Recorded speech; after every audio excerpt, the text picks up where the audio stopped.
अस्सलाम वालेकुम मेरे प्यारे दोस्तों, आपका हमारे इस YouTube channel study with Humera में स्वागत है। मैं हूं हुमेरा और अगर अभी तक आपने मेरे इस यूट्यूब चैनल को सब्सक्राइब नहीं किया तो जल्दी से इस यूट्यूब चैनल को सब्सक्राइब कर लीजिए और बेल आइकन को भी प्रेस कर लीजिए ताकि हर आने वाली नोटिफिकेशन आपको मिलती रहे।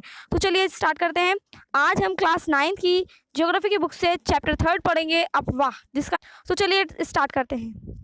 तो सबसे पहले हम अगर बात करें तो अफवाह एक क्षेत्र के नदी तंत्र की व्याख्या के लिए उपयोग किया जाता है। जो अफवाह शब्द है वो एक क्षेत्र के नदी तंत्र की व्याख्या करने के लिए उपयोग किया होता है। ठीक है। फिर उसके बाद जो दूसरा पॉइंट है वो है एक नदी तंत्र द्वारा जिस क्षेत्र का जल प्रभावित होता है उसे अफवाह द्रोणी कहते हैं। ठीक है। एक नदी तंत्र द्वारा जिस क्षेत्र का जल प्रभावित होता है उसे अफवाह द्रोणी कहते हैं। क्या कहते हैं? उसे अफवाह द्रोणी कहते हैं। फिर जो तीसरा पॉइंट है वो है गंगा की मुख्य धारा भागीरथी देवप्रयाग में अलकनंदा से मिल जाती है।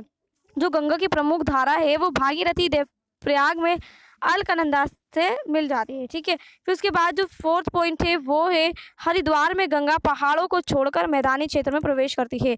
जो हरिद्वार है उसमें जो गंगा है वो पहाड़ों को छोड़कर जो है मैदानी क्षेत्र में प्रवेश करती है। फिर पांचवा पॉइंट है ब्रह्मपुत्र नदी में तिब्बत में गाद कम होती है क्योंकि तिब्बत एक शुष्क तथा शीत क्षेत्र है। के बाद जो छठा पॉइंट है वो है प्रायद्वीपीय भारत की मुख्य नदियों में नर्मदा, ताप्ती, महानदी, गोदावरी, कृष्णा, कावेरी है। जो प्रायद्वीपीय भारत है उसकी प्रमुख नदियाँ कौन कौन सी? उसकी प्रमुख नदियाँ जो हैं वो है नर्मदा, ताप्ती, महानदी, गोदावरी, कृष्णा और कावेरी। फिर जो सातवां पॉइंट है वो है भारत का सबसे बड़ा जलप्रपात कर्नाटक में शरावती नदी पर जोग जलप्रपात है। ठीक है। इसकी ऊंचाई कितनी है? इसकी ऊंचाई जो है 255 मीटर है। भारत का सबसे बड़ा जलप्रपात जो है वो कर्नाटक में है शरावती नदी पर जोग जलप्रपात, जिसका नाम क्या है? जोग जलप्रपात, और इसकी ऊंचाई 255 मीटर की है। फिर उसके बाद अगर हम 8वें पॉइंट की बात करें तो 8वें पॉइंट के अंदर जो है पृथ्वी के धरातल का 31% भाग जल से ढका हुआ है, लेकिन इसका 97% जल लवणीय है। मतलब कि जो पृथ्वी है, ये पृथ्वी है, इसका जो 71 भाग है, जो 71 भाग है वो भाग जल से ढका हुआ है या और इसका 97 यानी 97% जल लवणीय है। लवणीय मीन्स नमकीन है। केवल 3% भाग ही स्वच्छ जल के रूप में है, जिसका 3/4 भाग हिमानी के रूप में है। जो लवणीय है वो बहुत ही ज़्यादा खारा है। भारत में मीठे पानी की प्राकृतिक झीलें कौन कौन सी हैं? तो वो हैं वूलर, डल, भीमताल, नैनीताल, लोकताल तथा बड़ा पानी। ठीक है, ये आपको याद रखना है। फिर जो नेक्स्ट पॉइंट है वो है मानव निर्मित झीलों में गोविंद सागर, राणा प्रताप सागर, निजाम सागर महत्वपूर्ण है। जो मानव ने बनाई है झीलें उसमें ये तीनों जो है ये तीनों महत्वपूर्ण हैं। फिर उसके बाद 11वां पॉइंट है विश्व का सबसे बड़ा डेल्टा सुंदरवन है।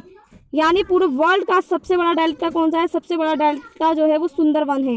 सुंदरवन डेल्टा का नाम यहाँ पाए जाने वाले सुंदरी पेड़ के कारण पड़ा था। ठीक है। जो वहाँ पर सुंदरी पेड़ मिले थे उसके नाम पर ही सुंदरवन डेल्टा का नाम पड़ा था। आज हम अगर पढ़े तो झीलों की उपयोगिता, झीलों की उपयोगिता तो जो सबसे पहली उपयोगिता इसमें बताई गई है, सबसे पहली उपयोगिता बाढ़ की रोकथाम। झील जो है, झीलों के कारण बाढ़ की रोकथाम हुई है। कैसे? जब बारिश होती है तो बारिश जो है वो नदियों में आता है और नदियों से जो पानी है वो झीलों तक पहुंच जाता है। फिर जो दूसरा है वो है नदी के बदफ को सुचारू बनाना। जो नदी है उसके बहाव को जो है सुचारू बना देता है झील। झील जो है वो सुचारू बना देती है। पर्यटन को बढ़ावा देना। अगर झील ही नहीं होगी तो फिर पर्यटन आएंगे ही नहीं। झील होंगी तो पर्यटन देखने आएंगे, घूमने आएंगे। जल विद्युत का निर्माण, आपको पता होगा, आपने साइंस में पढ़ा होगा कि जो बिजली है, बिजली जो है वो पानी से बनती है। तो जल विद्युत का निर्माण भी जो है वो झीलों की एक उपयोगिता का ही कारण है। जलवायु को सामान्य बनाना, जो जलवायु है उसको समान बनाना भी झीलों का काम है। ठीक है। जलीय परितंत्र को संतुलित करना, जो जल में जो पानी के अंदर परितंत्र होते हैं उनको भी संतुलित करना किसका काम है? झीलों का। तो ये तो झीलों की उपयोगिता के बारे में बात।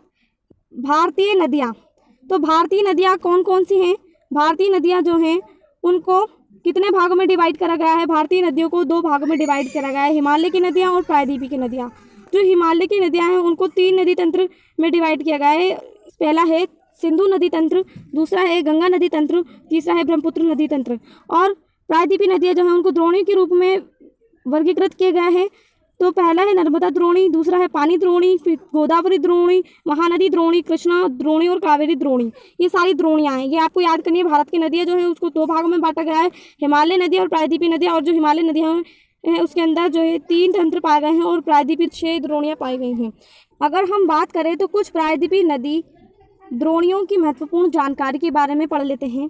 तो सबसे पहले नदी द्रोणी का नाम, कि कौन सी नदी द्रोणी है, इसका उद्गम कहाँ हुआ, इसकी लंबाई कितनी और सहायक नदियाँ कौन कौन सी हैं, द्रोणी क्षेत्र कहाँ है और अन्य विशेषताएं जो हैं हम इसकी पढ़ लेते हैं। तो सबसे पहले अगर हम बात करें नर्मदा द्रोणी की, तो नर्मदा द्रोणी का उद्गम कहाँ हुआ है, उसका उद्गम जो है वो मध्य प्रदेश के निकट अमरकंटक की पहाड़ियों से हुआ है, ठीक है। और इसकी लंबाई कितनी, इसकी लंबाई 1312 किलोमीटर की है। सहायक नदियाँ कौन सी हैं, सहायक नदियाँ हैं शक्कर, दूधी, तवा, गंजन आदि। और द्रोणी क्षेत्र है मध्य प्रदेश तथा गुजरात के कुछ भाग। और इसके अन्य विशेषताएं क्या हैं, समुद्र तक पहुंचने से पहले जबलपुर के निकट संगमरमर में गोर्ज और धुआंधार प्रपात का निर्माण नदी द्वारा किया जाता है, ठीक है। इस नर्मदा द्रोणी यानी नर्मदा नदी के द्वारा किया जाता है। फिर इसके बाद जो है वो है तापी द्रोणी। तो तापी द्रोणी का जो उद्गम है वो कहाँ हुआ है, वो मध्य प्रदेश के बैतूल जिले में सतपुड़ा की श्रृंखला से हुआ है। और इसकी जो लंबाई है वो है 724। और सहायक नदियाँ कौन सी, इसकी सहायक नदियाँ हैं पूर्ण, गिरना और पजरा। और द्रोणी क्षेत्र है मध्य प्रदेश, गुजरात तथा महाराष्ट्र। और इसकी विशेषता है ये नर्मदा के समांतर एक भ्रंश घाटी में बहती है, ठीक है। फिर उसके बाद अगर हम बात करें गोदावरी द्रोणी, तो गोदावरी द्रोणी जो है वो उसका उद्गम महाराष्ट्र के नासिक जिले में पश्चिमी घाट की ओर से हुआ है और इसकी लंबाई 1500 किलोमीटर की है। और इसका जो सहायक नदियाँ हैं वो हैं पूर्ण, वर्धा, प्रहिंता, मांजरा, वैनगंगा और पैनगंगा, ठीक है। फिर उसके जो द्रोणी क्षेत्र है वो है महाराष्ट्र, मध्य प्रदेश, ओडिशा, आंध्र प्रदेश और तेलंगाना। और इसकी विशेषता है यह दक्षिण की सबसे लंबी नदी है, इसे दक्षिण गंगा भी कहते हैं। ये जो है गोदावरी द्रोणी ये सबसे लंबी नदी है दक्षिण की और घाट की ढालों से निकलती है ये, ठीक है। फिर उसके बाद जो नदी है वो है महानदी द्रोणी, जो कि छत्तीसगढ़ की उच्च भूमि से इसका उद्गम हुआ है और इसकी लंबाई 860 किलोमीटर की है। शिवनाथ, मांड, दया आदि ये जो हैं इसकी सहायक नदियां हैं। ओडिशा, महाराष्ट्र, छत्तीसगढ़, झारखंड जो है ये द्रोणी क्षेत्र हैं। द्रोणी क्षेत्र मीन्स नदिया क्षेत्र जो इसके आसपास है, बंगाल की खाड़ी में गिरती हैं, ये इसकी विशेषताएं हैं। ये कहाँ गिरती है, ये बंगाल की खाड़ी में गिरती है। और फिर उसके बाद है कृष्णा द्रोणी, महाराष्ट्र के महाबालेश्वर के निकट से मिली है ये, ठीक है। और इसकी लंबाई जो है वो है 1400 किलोमीटर। और तुंगभद्र, कोयना, घटप्रभा और महाराष्ट्र, कर्नाटक, आंध्र प्रदेश द्रोणी क्षेत्र हैं, बंगाल की खाड़ी में गिरती हैं।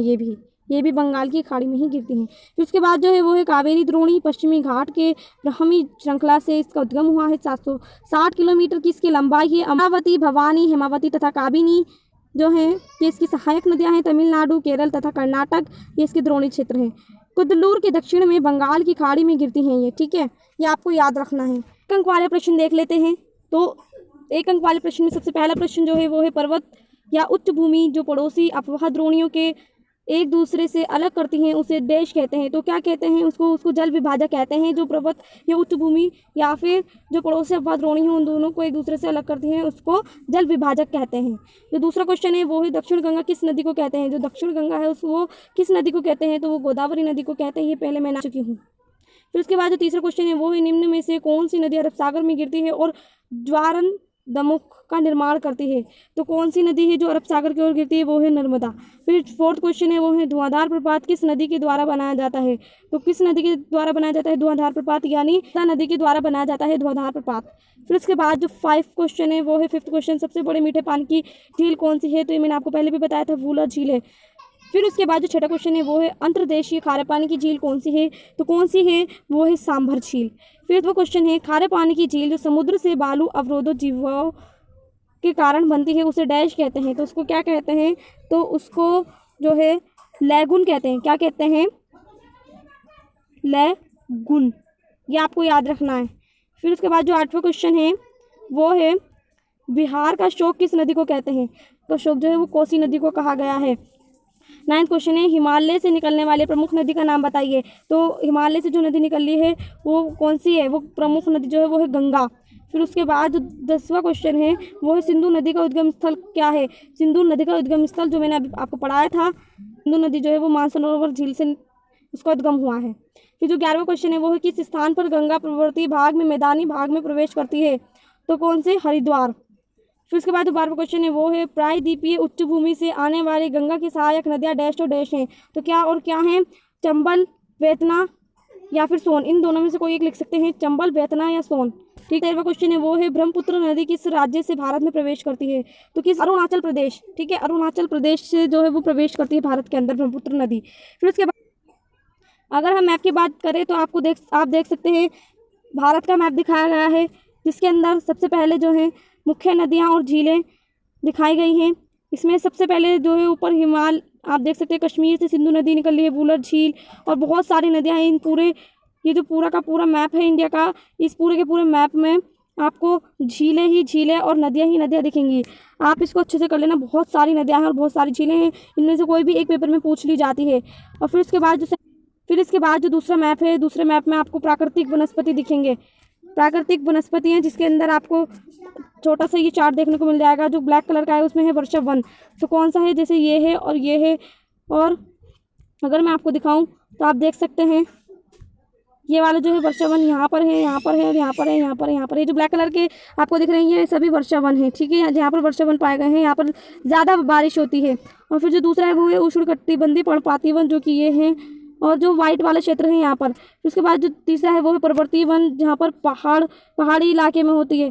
तो पहाड़ी इलाके में यहाँ पर है और यहाँ पर है, क्योंकि आप अगर देखोगे तो उत्तर की तरफ ही ज़्यादातर पहाड़ होते हैं। फिर उसके बाद मैंग्रोव वन जो है वो यहाँ पर है हल्का, और आप देख सकते हैं वो थोड़ा सा इधर भी है और थोड़ा सा इधर भी है। फिर उसके बाद जो उष्णकटिबंधीय कटीले वन हैं वो यहाँ पर हैं, आप देख सकते।